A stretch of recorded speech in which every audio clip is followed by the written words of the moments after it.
5.5, 105.9, and the folks joining us on Party Grenada and Go to FET Facebook pages. Thank you so much for tuning in to The Point. This morning, my virtual guest is Dr. Kellon Bubb. He is a communications lecturer at Howard University in the United States. And this morning, we are talking misinformation and wading through what to believe, what not to believe. Good morning, Dr. Bubb, and welcome to the program, sir. Good morning, Blossom, and good morning to the GBN family, my former professional family in Grenada. And certainly it is a pleasure to be on your To The Point program. Appreciate it. I saw a post you made on social media, I believe it was yesterday, which really spurred the need for me to invite you onto the program this morning. And it relates to misinformation, especially as it relates to the COVID-19 vaccine and vaccination programs currently underway worldwide. And this has been an issue that we've been dealing with, of course, since they started talking about, even before the vaccine came out, COVID-19. 2020 has been a year of misinformation, what to believe, what not to believe, people trusting in some of the things that they've seen.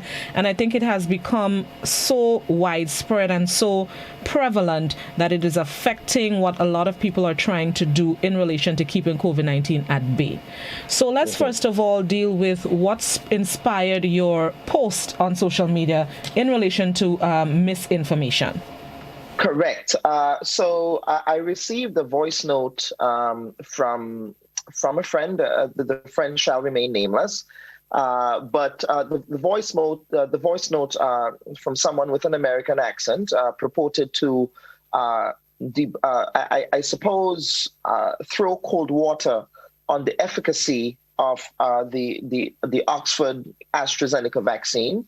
But the voice note also purported to throw cold water on the legality of administering the vaccination program that is currently underway globally, but more so in the global South, of which Grenada is a part of. And so the person on the voice note, who again we don't know who the person is, the person did not necessarily identify themselves as an expert or as an authority on vaccinations or as an authority on the law with respect to what the Constitution says around vaccination practices.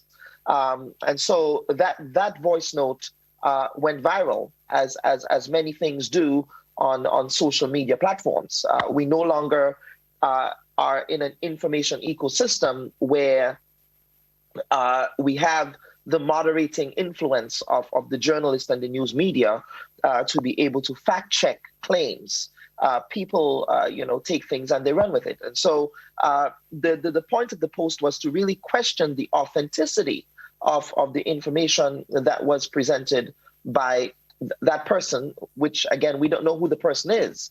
But what you're finding is the challenge and the danger with that is that people are drawing those conclusions based on what this individual is saying, and therefore using that as part of their own confirmation biases, right?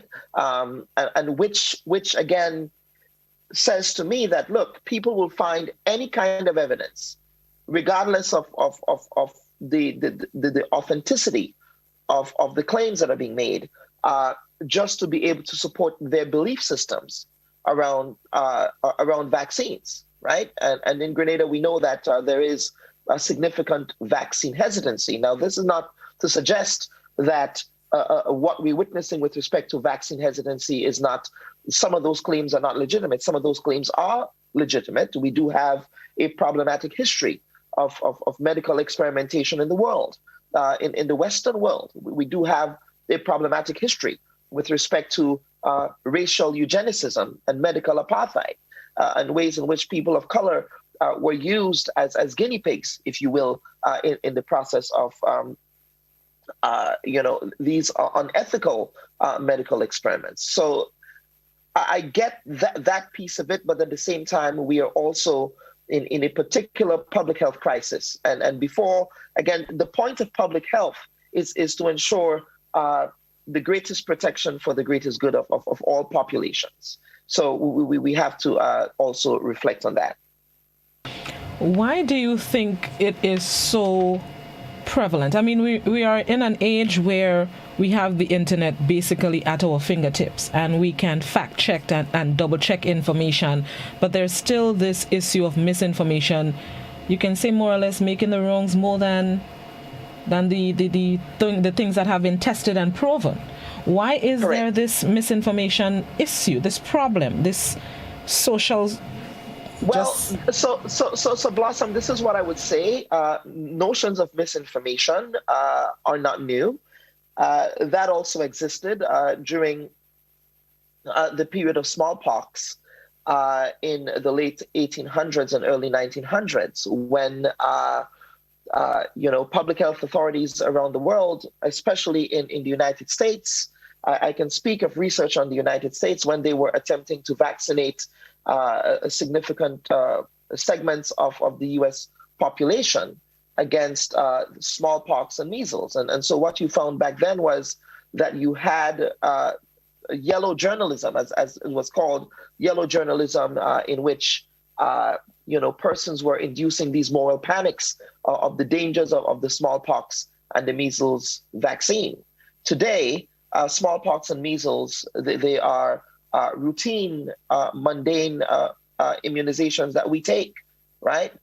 In Grenada, as a child, these are some of the vaccines that we had to take as children as well, right? So I think the difference now, what we're seeing now is the way in which technology has evolved.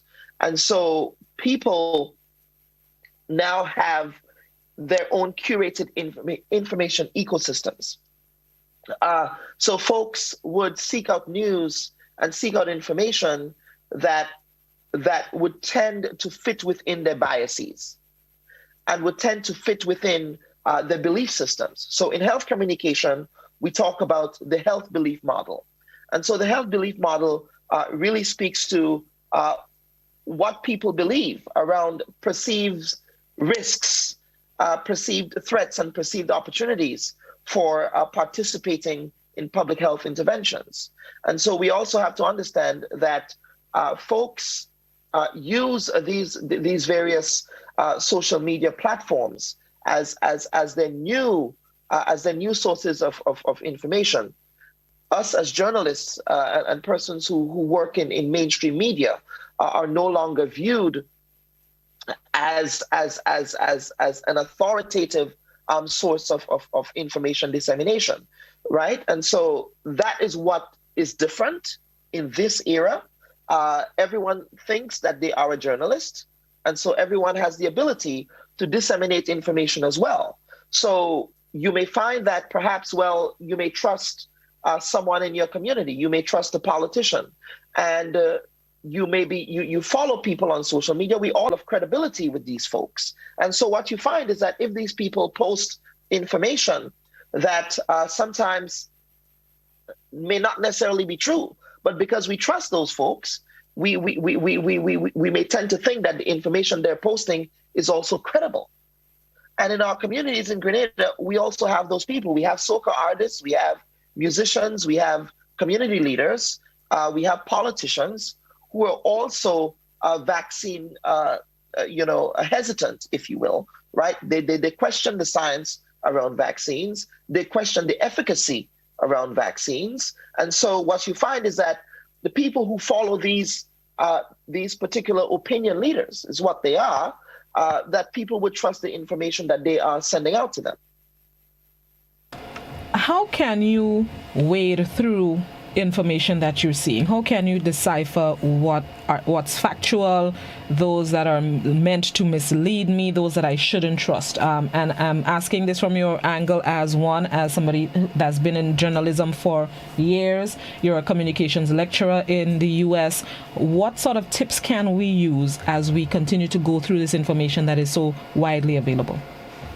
Right. So at Howard, we have recently developed a media literacy course. And part of the media literacy course, which we're hoping to turn into a communications toolkit for communities, is to be able to teach students how to effectively use social media in a way that really helps people to understand the nuances around social media, right?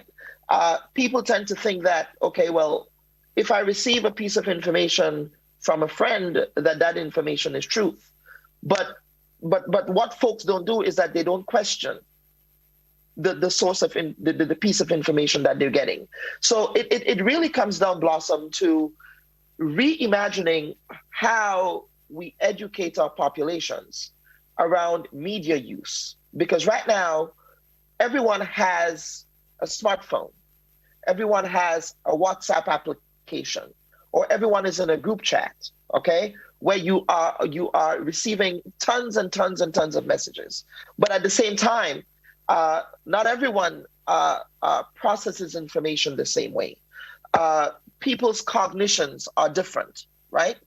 People's levels of education, and I'm not only referring here to academic qualifications, but people's just ability to cognitively process information is different. And so what needs to happen is that we need to have societies that are media literate, societies that critically question information that is sent to them, okay? We need to develop a mindset where we are our own individual fact checkers. Because what you find, the impact, Blossom, of just sharing information, and by the way, what the data tells us and what the research tells us is that false information tends to spread 10 times faster than the truth, okay? Every single time. So, for example, you had the Plandemic documentary that was viewed billions of times on YouTube before YouTube removed it, okay? But that the impact, and we talked about media effects, the impact of that documentary was that it sought to sow doubt in people's minds with respect to the claims around the origins of the COVID-19, but also with respect to the actual efficacy of the vaccine. So what we need to do is to be able to, I do not know that we teach critical thinking as a subject in our institutions of learning, but I remember taking critical thinking as a course at the TMI Community College. I propose that we begin to teach critical thinking at the primary school level, right? Perhaps call it logic or something like that, whereby people can actually question and disaggregate, decipher, and make sense of information that is presented to them. Hesitancy, the vaccine hesitancy. And it's not just in Grenada where people are reluctant to get the vaccine. This is an issue across the Caribbean, across the rest of the world. What do you think is probably the root cause of this hesitancy, that people are thinking twice, sometimes 3 and 4 times before getting at least their first jab? Well, I think there are several factors to think about, to reflect on with respect to vaccine hesitancy. Now, the first factor, as I said, it has to do with just the information system in which people exist. People exist within the different information bubbles. And so whatever information they're receiving in the information bubbles, if the information says that, look, this vaccine is no good, then they would go along with that. So that's one factor. The other factor we have is just the fact that there has been this history of unethical medical experiments that were conducted, especially on racialized people of color, right? And so we think about the Tuskegee syphilis experiment that was conducted for several decades. We were talking about from 1932 all the way to 1972, right? And so what this syphilis experiment did was that they deliberately infected more than 600 African American men with syphilis who were not told that they had the disease. But the point of the experiment was to understand how certain antibiotics would work with that particular disease. Okay, and so this was a longitudinal study that was conducted over time. Okay, and of course that Tuskegee experiment, really caused for there to be much more ethical practices around how medical experiments are conducted, but also how vaccines are administered to populations. So we have that, but we also have, again, this history of racialized medicine in the United States, ways in which our ancestors were used as guinea pigs on plantations in unethical medical experiments. So there is that factor as well. But I think also when we're thinking about the Caribbean, we also have to think about ways in which Caribbean societies, including Grenada, have become so politically polarized, okay? So that they tend to associate the vaccine with a particular political agenda of the ruling party. Okay, we're seeing this in Grenada, that folks would say to you, well, let the NNP supporters take the vaccine, okay?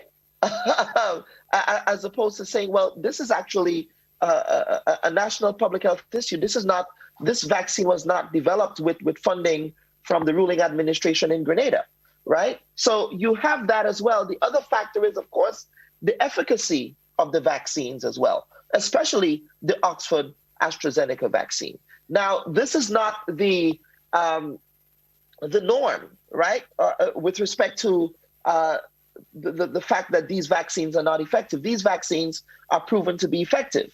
But what we are finding is that there are side effects, as with other vaccines as well.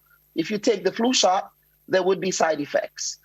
If you were to take the smallpox or the measles vaccine, there are side effects with every single vaccine. But I think what people latch on to are the outliers, right? And they look at the outliers of these side effects as sort of the mainstream way of thinking about these vaccines. So, for example, with the Oxford AstraZeneca vaccine, we've seen the data with respect to blood clots.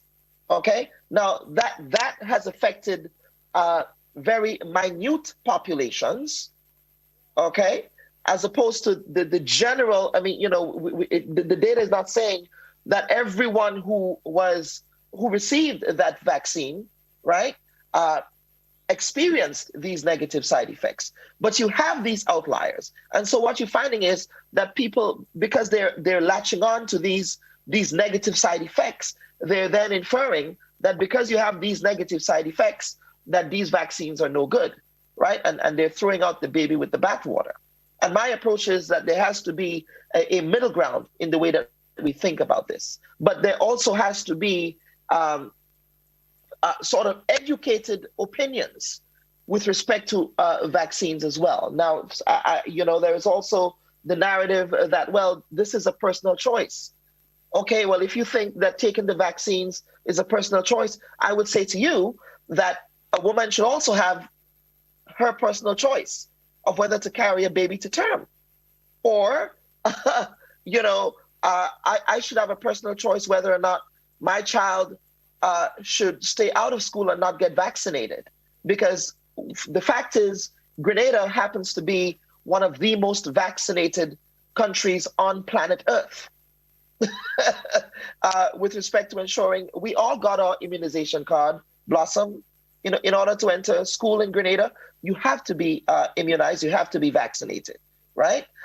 So I think these are some of the factors that are responsible for the vaccine hesitancy. And it doesn't help that, that we have persons who are using their social media platforms to spread that kind of misinformation. But the final thing I would say about this is that I think there are, in Grenada, we can really deviate down to three constituents with respect to how we think about vaccine hesitancy.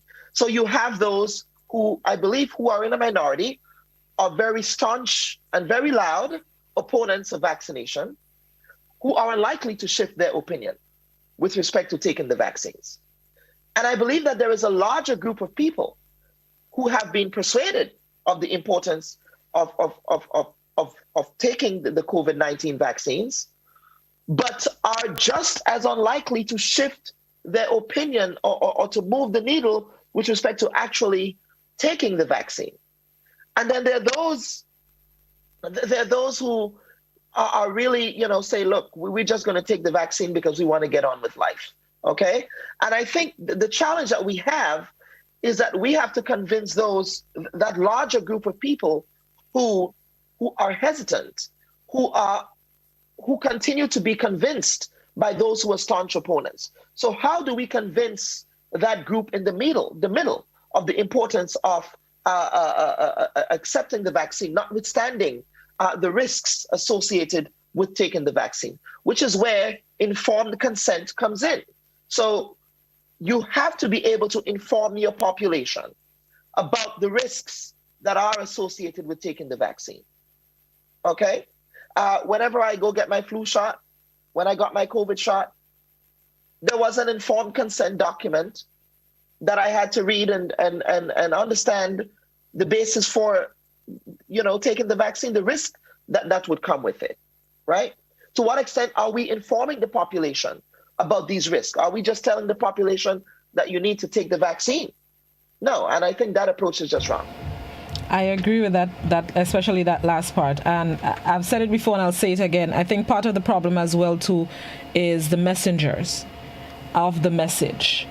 And there needs to be a change in approach to how the message is delivered. Because for February, March, April, May, for 3 months, the message has not been working, at least not to the liking that the authorities would want it to. What do you think about that? Well, correct. And so this is where research comes in and the importance of applying theory. And I'm going to wear my academician's hat right now. And so what needs to happen is if you notice something is not working, then you need to fix it. And where do we start to fix it?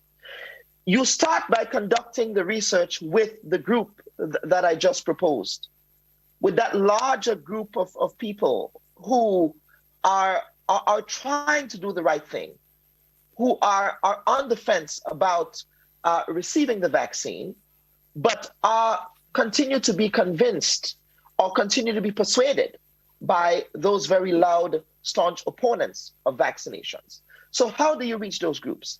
Are you conducting focus groups with segments of the Grenadian population? Are you conducting focus groups with different demographics within the Grenadian population to be able to understand the source of the vaccine hesitancy, to be able to understand people's beliefs and what people's health belief systems are telling them about the vaccines? Because once you have an understanding of the root causes of these particular issues concerns that people have, then your health campaigns would not necessarily be as effective as it should be. But also, our public health agencies, and this does not only apply to Grenada, but our public health agencies doing the work of assessing the effectiveness of their public outreach campaigns. Are they only suggesting that, well, we're going to have a town hall, or, we're going to have a press conference, and then that's the end of it? That is not how long-term messaging works, especially on such a complicated issue with respect to COVID that has so many different multiple variables. But the other part of the other element here, Blossom, is that there has to be a concerted approach to mobilize opinion leaders in our communities, opinion leaders that are not necessarily politicians, but opinion leaders that have sway among different constituencies. So we're talking about the church constituency. We're talking about the trade union constituency. We're talking about the medical constituency. We're talking about those who are in blue-collar labor, right? Who are the people? Are we doing research to find out who are the trusted sources of information for these different constituencies on island. Okay, with respect to the church, is it the head of the Conference of Churches? Is it the head, the Roman Catholic Church, for example? Who are the trusted source of information there, right? And so it really comes down to, at this point, because I think people's heels are already dug in with respect to either you're going to take the vaccine or you're not, right? So those who are on the side or are resistant to taking the vaccine are going to continue to be intractable, okay? But who are the people that are influencing those folks? Who are the people that they trust? Do they trust their local physicians? Okay, what kinds of conversations are they having with their local physicians? Okay, because I may see the Minister of Health on television and I may say, well, I don't necessarily trust the Minister of Health, but I may trust my physician because my physician will be able to help me to make an informed decision based on my own medical circumstances, because that is the other variable that we have to consider here as well, Blossom, that people have individual medical circumstances that may preclude them from wanting to take the vaccine in the first place. So are we really, using and putting those pieces in place to ensure that we can get to a place of herd immunity? What is working in the US in getting people to get vaccinated, or any other country? What approach are they taking in other countries where the turnout or the rate of getting vaccinated is high that maybe Grenada can adopt? So, well, again, it goes back to using community leaders. I live in a predominantly Black community here in Washington, D.C. And, we have a Black mayor, right? We have Black city council leaders, and the messaging has been directed by these people. But what they've also done is that they have mobilized activists in the community. They've mobilized, for example, Black Lives Matter activists in their communities to be able to disseminate the message. They've also mobilized Black doctors in their communities to be able to help the CDC and other local public health agencies disseminate these messages.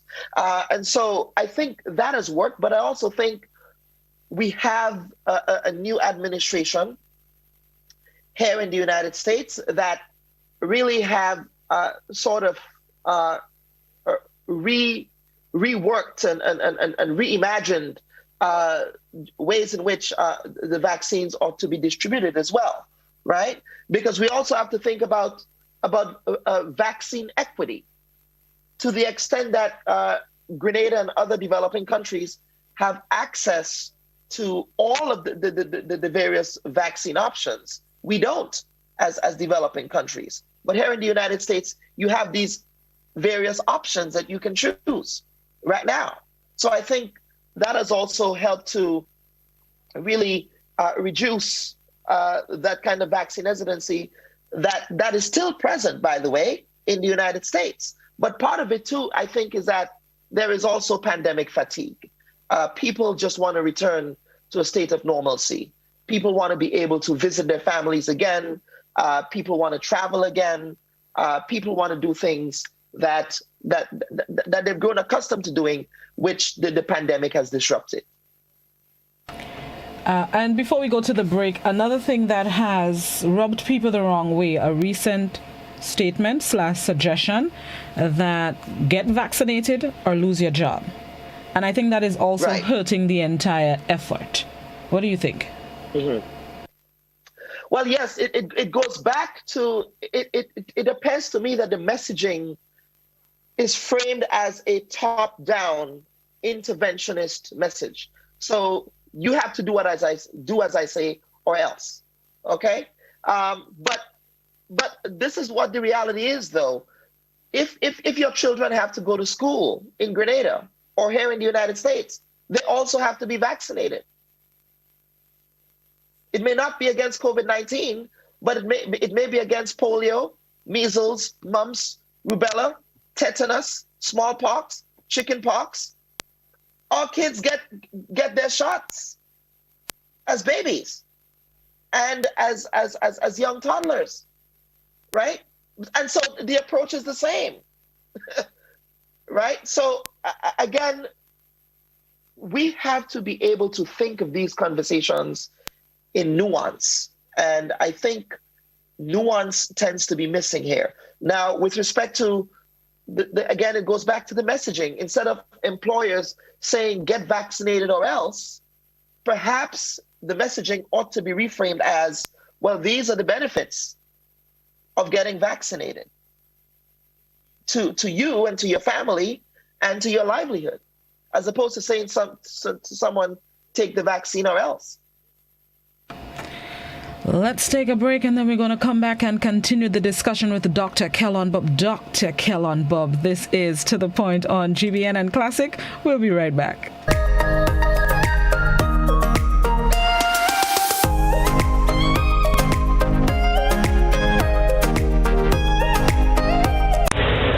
Do you hear what I hear? Listen to the ocean and you will hear a cry for help. The ocean is hurting, and we are the source of the hurt. But we can stop and start to heal our ocean by preventing pollution from getting into our waterways. It can start with you. Join an active organization, or better yet, make a personal commitment. Commit not for just one day in the year, but for the rest of your life. Let's dispose of our plastic and other waste responsibly, and let's start building resilience. Let the healing begin. This message is brought to you by the OECS Commission with funding from the Government of Norway. Remlit, tackling ocean pollution from tooth to sooth. We have an important message for all of you, especially if you live in a country that is right now facing the new coronavirus. The pandemic is growing exponentially in many countries. But the Czech Republic is one of the few in Europe that has significantly slowed down the spread of the virus. In this video, we would like to tell you what we did differently, and mainly, we would like to help you to do the same. We are following social distancing and the rules stay at home. But others do that too. We also have strict hygienic procedures. Others do that as well. But the main difference is everyone who has to leave their house has to wear a face mask.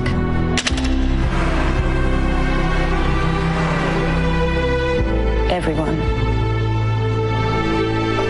I know, they may be told you that masks wouldn't protect you, but there are studies proving that even a homemade mask can be partially protective. Partially. Any protection is essential today. But now the more important thing. Masks fundamentally prevent the transmission from you to others by sneezing, coughing, but also breathing. And many people are the most contagious before they start showing symptoms. So, when we both have a face mask, I protect you, you protect me, and we are both safe. Based on recent data, we know that population-wide the use of masks is essential for suppression of the outbreak. According to our professional experience, a simple homemade mask can prevent up to 100% of the spread of potentially infected microdroplets. The more people use masks, the less virus can be distributed and fewer individuals are exposed. Just a few days ago, people were laughing at those who wore masks. But some people knew about this positive effect and started to share this information across social media. The message grew fast through artists, influencers, and others. I know, face masks aren't in stores, right? But something incredible happened. People started making homemade masks and giving them to others for free.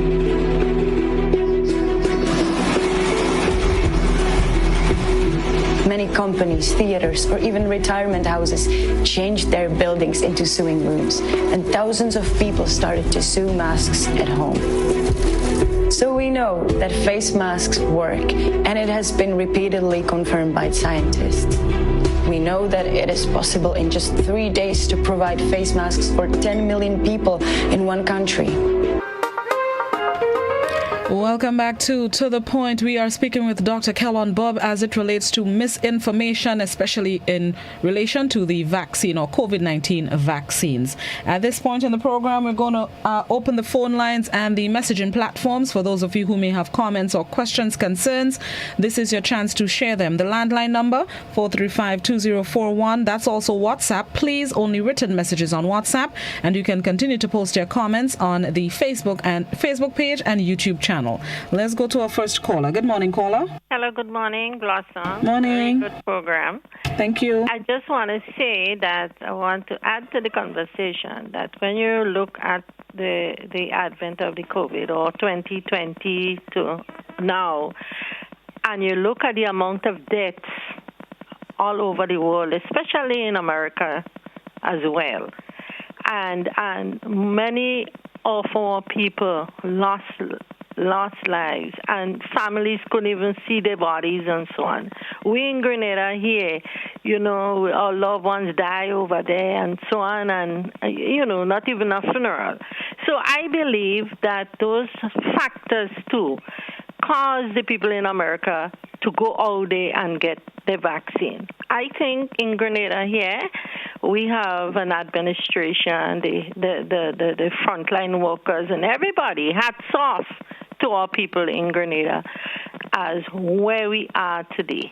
But there is hesitancy according to what it is now. But I want to say I congratulate the administration for what they are doing, but I believe we have to work on the subjective factors, as the doctor said, what are the best way we should move now to get more of our people get vaccinated. So I just want to tell him in the Grenada context what advice he can give to the people of Grenada, Carriacou, Petite Martinique, as we move forward for the way forward. Thank you. Thank you. Doc? Well, to the latter part of the caller's comment about advice, again, we have to appreciate, yes, Grenada is an island, but Grenada does not stand alone as an island.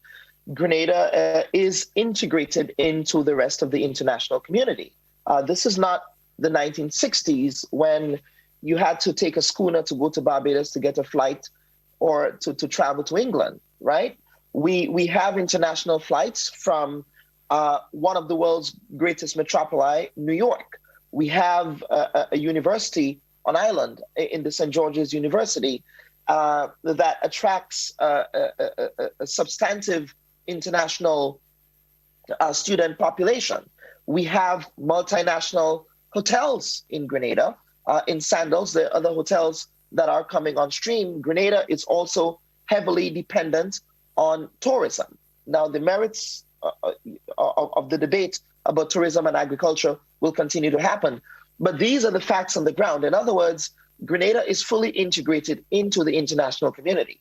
And so as people who are fully integrated into the international community, there are expectations that come with movement. There are expectations that come with people traveling back and forth into your country. And to the extent that people going in quarantine for as long as possible, how sustainable is that? Okay? How sustainable is this approach for someone who probably in the United States, you don't get a lot of vacation time as compared to socialist Europe or Canada. Sometimes employers give you a week vacation. So let's say you're vaccine hesitant, but you have to stay in quarantine for up to 7 days. If you're not taking the vaccine, then you're spending your entire vacation in a quarantine facility. That's not productive. So I'm saying all of this to say that to the Grenadian population, I think you have to consult your trusted sources of information. If it is you feel that the public health authorities in Grenada are not doing a sufficient job of convincing you of the importance of taking the vaccine, then you ought to consult with your physician. You ought to consult with people that you trust in your communities, right? You have to consult with people who perhaps in your family circles who've also taken the vaccine. But it also comes down to making an informed medical decision, because at the end of the day, the side effects of vaccine are different across different people who have different comorbidities, who have different genetic dispositions, but also people who might be vulnerable to certain other impacts of vaccinations. So it really comes down to that. But I also think there has to be a reframing of the messaging. There has to be a different approach, or perhaps an augmented approach to ways in which we are communicating about the benefits of taking the vaccine. There's a comment on the Facebook that says the issue is too much information, so people pick what resonates with them. Is that another issue? Too much information. And that's an excellent point, Blossom. As I said before, our information ecosystem has evolved to a place where we no longer rely on the 7 o'clock news as our trusted source of information, right? All of us are part of WhatsApp groups. I try to reduce how many groups I'm part of. I actually turn on notifications, turn off notifications rather. I would put those notifications on mute to ensure that I'm not bombarded with these messages. But the problem with that, the issue with that there is also distance. Because I'm watching you on TV as a news anchor, or I'm watching the Minister of Health in a press conference with the CMO talking about the benefits of vaccines, when my cousin or my uncle can send that information to me via WhatsApp or via a text message or via a Facebook post. I'm closer to these people, but again, we are bombarded with just too many sources of information. And I think in the bombardment, in that information saturation that we're witnessing, sometimes it's difficult for people to be able to cognitively process what is truth versus what is false. Because people just tend to, I receive something, I'm just going to forward it along. I'm not even thinking about it or thinking about whether it's true or false. It looks good. It sounds good. It gives the appearance of being newsworthy, right? It may have all of the chyrons. It may have all of the graphics that give it some air of credibility, but it's not. Let me go to WhatsApp. Somebody on WhatsApp says 100% support for everything Dr. Bob is saying. He is right, especially with the focus groups, methods of communication, and the messenger. In Grenada, there is a department within the Ministry of Health responsible for communication and working with people at the ground level, but they seem to be excluded from the task. With the political polarization in Grenada, the minister could speak whatever language or accent he wants. Many people are not listening. This thing needs to be neutralized. Correct. And again, as I said before, again, it also goes back to media effects, because the theory of media effects talks about the hypodermic needle. And what the hypodermic needle theory says that if I were to disseminate a piece of information, that people would be impacted and moved to respond on that piece of information. That no longer exists. So if the Minister of Health or the CMO, or members of the business community, or even physicians, medical experts, they go out there and they address you in a press conference or in a town hall, that message might not be resonating. You may think that people, oh my God, I have thousands of views on Facebook. But are we really following up to understand the impact of those messages on the population? Is the population are they positively impacted by these messages? Or are you going to say, okay, let us get buy-in from other members of the community who might, in people's minds, might be more credible? And that is where I think non-partisan messengers come in. Let's go back to the phone lines. Good morning, caller. Yes, good morning. I want to find out, okay? First of all, I want to say that Grenada has risen to 98% literacy, okay? Something the man said earlier, and it didn't go well down with me. But anyway, let me get to the point. If something is good, okay, the problem I have is how quick they came out with the vaccine. And the other thing is why the man who is, he's supposed to be the head, he is saying he is not sick, his son is not sick, so they don't have to take the vaccine. Grenadian people had no COVID, that's what they told us. Who knows if anybody died before or whatever, but they said that to us. So it's sticking our psyche. So, and why is it that the other thing is, why is it that they want to vaccinate the whole world when there's other, right, medication or stuff which is healing this? Why isn't there getting help? Because thousands of people is dying in India, and they're not even sending any like of the other medication. They're not trying to help out or let the other people use what they have to see if they could help the vaccine. Just pushing this vaccine agenda.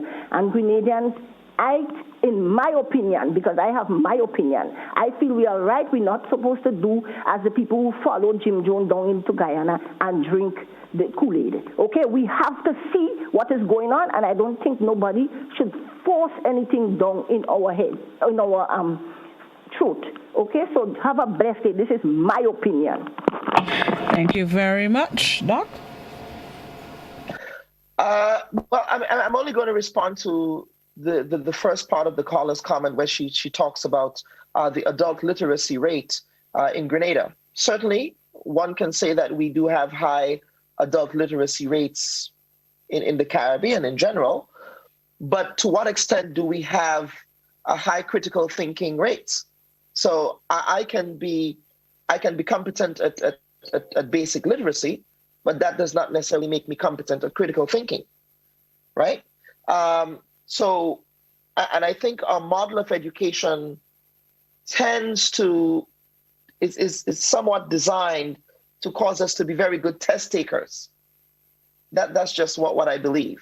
But to the extent that it causes us to question systems, that it causes us to question things, I do not know that it does. Certainly, we hear a lot of questioning around the COVID-19 vaccine and the speed at which it was developed. But I think we also have to bear in mind that, again, the scientific community has been conducting research on this type of SARS respiratory illness, because COVID-19 is just a new variant of a kind of acute respiratory illness that we have in society. We've had the SARS pandemic before, right?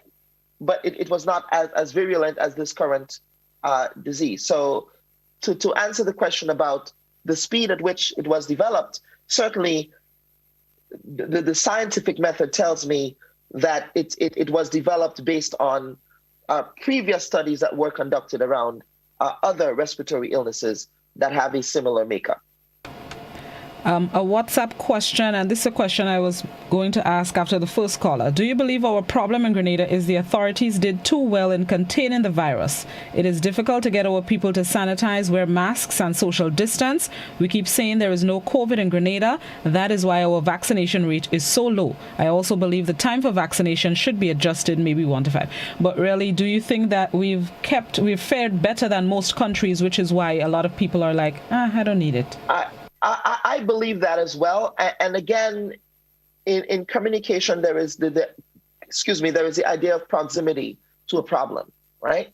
So the closer you are to the issue, the more impacted you would be and the more concerned you would be about that issue.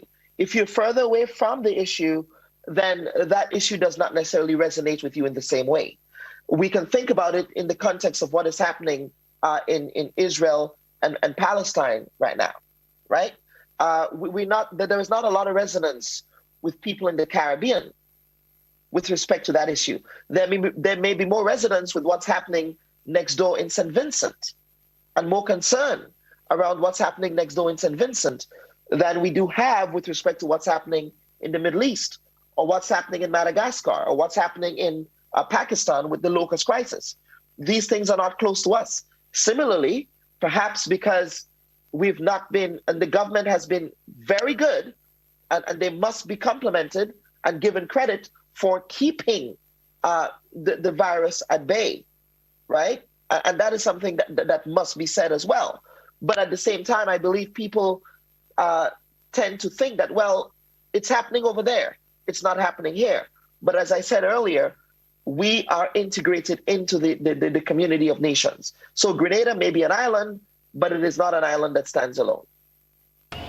As we prepare to close, Dr. Bob, I was about to say Mr. Bob. Dr. Bob, any final thoughts, especially as we go through this time? COVID-19 is not going anywhere in a hurry, and the vaccination campaign worldwide continues. Yes, Blossom, again, I encourage people, as I encourage my students all the time, to please fact check information when you receive that information. From whom are the sources of information coming from? Who are the people? Are they credible sources? I'm not saying to people that you ought not to question, the vaccine. There is a legitimate reason. There are a number of legitimate reasons to question the efficacy of the Oxford AstraZeneca vaccines. The Oxford AstraZeneca vaccine was suspended on many occasions because of these negative side effects. But at the same time, it has proven to be effective in getting certain countries to a point where they can begin to reopen. We look at the United Kingdom. We look at the ways in which the same Oxford AstraZeneca vaccine has been used in that population to the point where the UK is slowly opening up and other parts of Europe are doing the same thing, okay? And we really have to start thinking about going back to normal again, whatever normal looks like. Now, if you don't want to take the vaccine, okay, but please wear your mask. And you may say, well, COVID does not exist in Grenada. But as I said before, Grenada does not stand on its own. Grenada is very integrated to New York, for example, to London, to other Caribbean countries. Look at what is happening in Trinidad and Tobago now. They let their guard down, right? And we're seeing what is happening, and that may be a cautionary tale for what can happen, because we've also observed that this virus has mutated. And so now scientists are playing a game of catch-up to ensure that the vaccines that we currently have can also be effective against these new variants. But please, let us fact-check information. Let us ensure that the information that we're sharing is credible and that we're not scaring people into becoming really irrational, because I've heard a lot of irrational things about microchips and 666 and Mark of the Beast and all of that stuff, right? So those are my closing thoughts. I'm happy to be here, and I trust that this was an important and useful discussion for your audience. I trust that as well. Thank you so much, Dr. Bob. Enjoy the rest of your Thursday and continue to stay safe. Congrats again on Blossom. The doctorate. Thank you so much, Blossom, and I look forward to reconnecting with my GBN family whenever I visit Grenada. Of course. Have a good one. Okay. All right, bye-bye. And that was Dr. Kellon Bob, a former employee here at the Grenada Broadcasting Network and now a communications lecturer at Howard University in the U.S. We thank him so much for being our guest this morning. And thank you, viewers and listeners, for tuning into To The Point. Like Dr. Bob said, trust it was a useful conversation for you in helping us all get through this period of COVID-19 in the wake of the vaccination programs currently underway. Hopefully it will be helpful to everyone. It's now time for me to make my exit. Up next is Mid-Morning Buzz with Joseph and possibly Janelle. Enjoy the rest of your Thankful Thursday. I'll be back tomorrow morning, God willing. Stay safe, everybody.